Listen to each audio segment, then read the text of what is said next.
Alors, je voudrais regarder quelque chose qui est très important, alors plutôt en finance, hein, ou dans l'analyse des choix d'épargne, des choix de placement financier, qui est la question de ce qu'on appelle la valeur fondamentale d'un actif. Alors, ça peut être un actif financier comme une action, ça peut être la valeur d'une entreprise, hein, quand elle est achetée par une autre entreprise dans une opération d'acquisition, ça peut être la valeur d'un bien immobilier. Qu'est-ce qu'on appelle la valeur fondamentale d'un actif? Ce qu'on appelle la valeur fondamentale d'un actif, c'est normalement la somme actualisée des revenus que va procurer cet actif dans le futur. Donc si je prends une action pour faire simple, hein, normalement, alors je vais écrire à nouveau une très belle équation, le prix d'une action aujourd'hui, hein, c'est les dividendes, donc à l'année T, c'est les dividendes de l'année T plus 1 divisé par 1 plus le taux d'intérêt, donc j'actualise, hein, plus les dividendes de l'année T plus 2 divisé par 1 plus le taux d'intérêt au carré, plus etc., jusqu'à la fin des temps. Hein.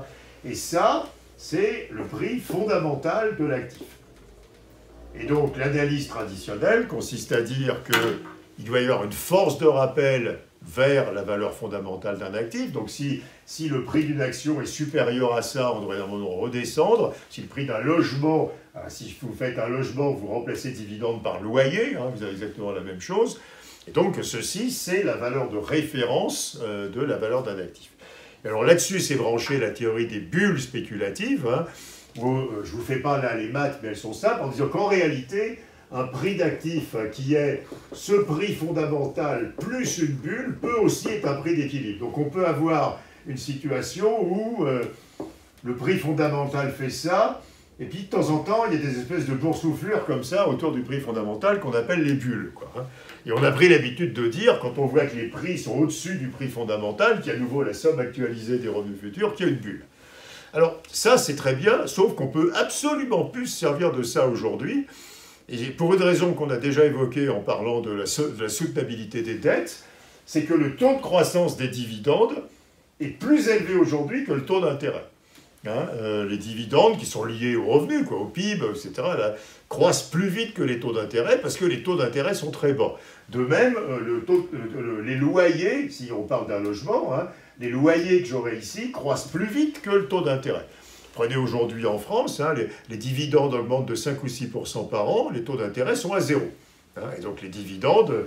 Alors quand vous essayez de faire ce calcul, donc vous prenez les dividendes qui augmentent de 5% par an, vous actualisez qu'un taux d'intérêt qui est à peine positif, et ben ça fait mathématiquement plus l'infini. Hein.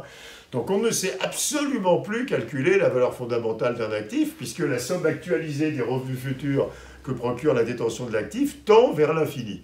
Alors, on peut dire autrement exactement le même message, qui est que quand le revenu, donc dividende, loyer, etc., croît à un taux qui est supérieur au taux d'intérêt, le seul comportement rationnel, ça consiste à s'endetter autant qu'on peut pour acheter cet actif.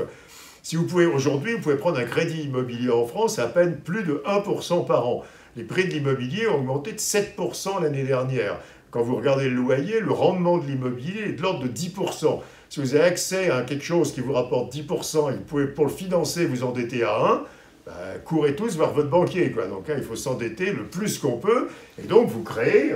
voilà. Et donc, mais en réalité, ça ne reflète pas du tout une anomalie, ce n'est pas une bulle, hein, ce n'est pas une déviation par rapport au prix fondamental. C'est que le concept de prix fondamental de l'actif a disparu dans un monde où les taux d'intérêt sont plus bas que le taux de croissance des revenus, puisque dans ce monde-là, tout vaut l'infini. Donc n'importe quel prix, aussi élevé soit-il, est raisonnable, hein, puisque, à nouveau, la somme actualisée des revenus futurs est infinie. Donc on voit que ça, c'est à mon avis, c'est ce qui me rend le plus perplexe et le plus inquiet sur cette situation qui est quand même bizarre, quoi, hein, où les taux d'intérêt sont beaucoup plus bas que les taux de croissance, qui est que dans cette situation, on ne sait plus valoriser une entreprise, une action, un logement, etc. On ne sait plus faire de valorisation parce qu'on ne sait plus calculer la valeur fondamentale. Alors, juste un dernier mot pour finir, pour dire qu'en réalité, il faudrait que je fasse un calcul un tout petit peu plus sophistiqué et que ici, j'ajoute une prime de risque, hein, qui va s'ajouter au taux d'intérêt sans risque.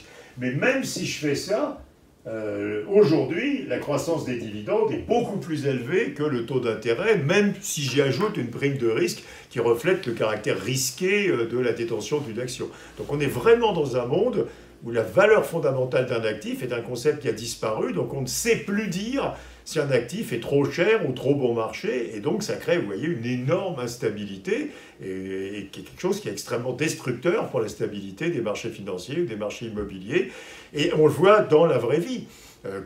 Dans les acquisitions d'entreprises, on voit aujourd'hui que des prix les plus extravagants peuvent être considérés comme rationnels dans cet environnement-là, où on va acheter une chronique de profit des entreprises qui va croître nettement plus vite que les taux d'intérêt. Donc une entreprise peut valoir un niveau, un prix qui est arbitrairement élevé. Et à nouveau, c'est quelque chose qui est extraordinairement déstabilisant pour l'économie.